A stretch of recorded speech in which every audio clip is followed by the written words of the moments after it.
మనం ధరించే వస్త్రాలు ఒక కంపెనీలో ఒక మిషన్లో నుండి ఒక దారం రీతిగా సన్న కంటి నలుసు కంటే దారం రీతిగా వస్తున్న దాన్ని బట్టి ఒక విలువ ఉంది. ఆ విలువైనవి మనం కొంటనే ఉన్నాం. డబ్బు ఇచ్చి మనం కొనలేనిది, డబ్బు పెట్టనిది ఏంటంటే ఒక రక్షణ. ఈ రక్షణను మానవుడు ఏం చేస్తున్నాడంటే నిర్లక్ష్యం చేస్తూ ఉన్నారు. రక్షించబడిన వారు నిర్లక్ష్యంగానే ఉన్నారు, రక్షణ లేని వారు కూడా నిర్లక్ష్యంగా ఉన్నారు. అందుకని ఇతని అంశాన్ని మనం ధ్యానం చేసుకున్నాం. నీవును నీ ఇంటి వారు రక్షణ పొందుతారు అంటున్నాడు. అలా పొందుతారు చూడండి. పరిశుద్ధ బైబిల్లో అపోస్తలుల కార్యం 16వ అధ్యాయం 31వ వచనం చదువున్నాను. అపోస్తలుల కార్యం 16వ అధ్యాయం 31వ వచనం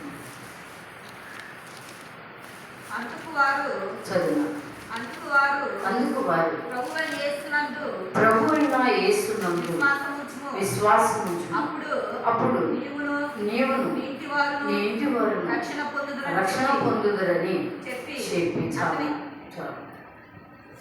ఇక్కడ పరిశుద్ధాత్మ దేవుడు మనతో చూస్తున్న మాట ఏంటంటే, ఆయన అంటున్నాడు కదా, అందుకు వారు ప్రభువైన యేసునందు విశ్వాసం ఉంచును. ఈరోజు నేటి క్రైస్తవ సమాజంలో కానీ ఈ భూలోకంలో ఈ యొక్క ప్రజలు ఏం చేస్తున్నారంటే ఒక స్వస్థతకు అలవాటు పడిపోయారు, ఒక అద్భుతాలకు అలవాటు పడిపోయారు, ఒక ఉద్యోగం వస్తే ప్రార్థనకి అలవాటు పడిపోయారు, పెళ్ళి అయితే ప్రార్థనకి అలవాటు పడిపోయారు.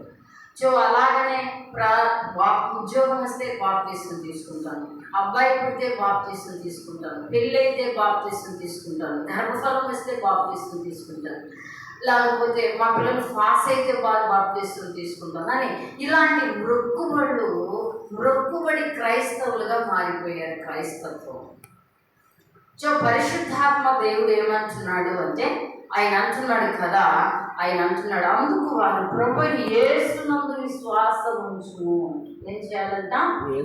విశ్వాసం లేకుండా దేవునికి ఇష్టడై ఉండుట అసాధ్యం.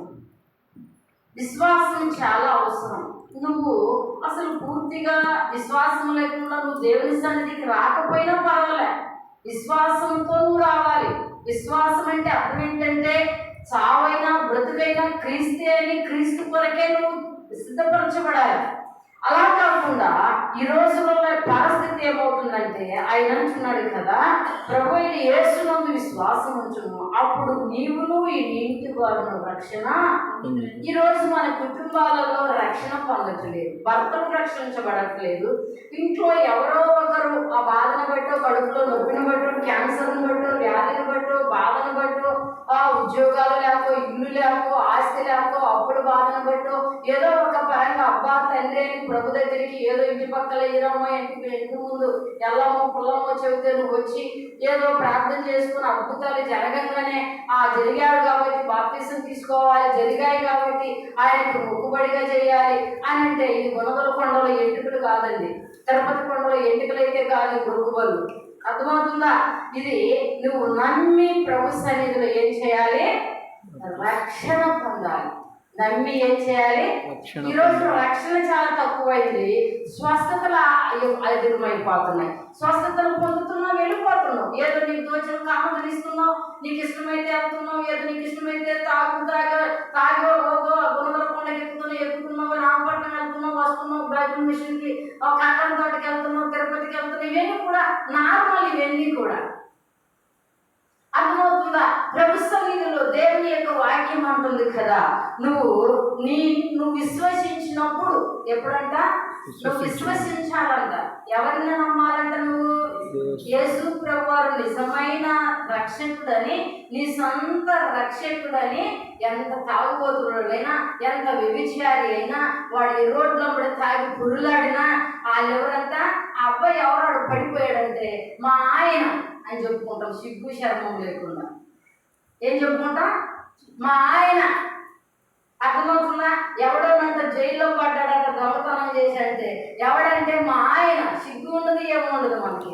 అర్థమవుతుందా? మరి నమ్మటానికి ఏంటి? నీకు ప్రభువైన యేసుక్రీస్తు వారు నీ జీవితంలో ఇంత ధన్యకరమైన అద్భుతమైనటువంటి అద్భుతాలు, ఆశ్చర్యాలు నిన్ను బ్రతికిస్తున్నాడు. నీ ఆస్తిని తీసి పక్కన పెట్టేసి, కోట్లు తీసి పక్కన పెట్టేసి, నీ అందాన్ని తీసి పక్కన పెట్టేసి, నీ ఐశ్వర్యం తీసి పక్కన పెట్టేసి, నీ బంగారం తీసి పక్కన పెట్టేసి, ఒకరోజు వెండి తీసేసుకొని పాడి మీద వెళ్ళిపోవాల్సింది, పాడి మీద ఒంటిగా వెళ్ళిపోవాల్సింది, జాను గుడ్డగప్పుకొని వెళ్ళవలసిన నీకు ఈ తపన, ఈ తాపాత్రం ఉంటే నిన్ను మట్టితో చేయబడిన సృష్టికర్త అయిన దేవుడికి నీ మీద ఎంత కనికరంతో నిన్ను ప్రేమిస్తున్నాడు. అది నీకు గుర్తుందా? ఈరోజు నేటి క్రైస్తవ సమాజానికి అది లేదు. అందుకని పరిశుద్ధాత్మ దేవుడు అంటున్నాడు. ఆయన అంటున్నాడు కదా, దేవుని యొక్క వాక్యం అంటుంది, ఏమంటున్నాడు ఆయన? నీవు ఎప్పుడైతే ప్రభువైన యేసునందు విశ్వాసం ఉంచుమో అప్పుడు నీవును నీ ఇంటి వారును రక్షణ పొందుతారు.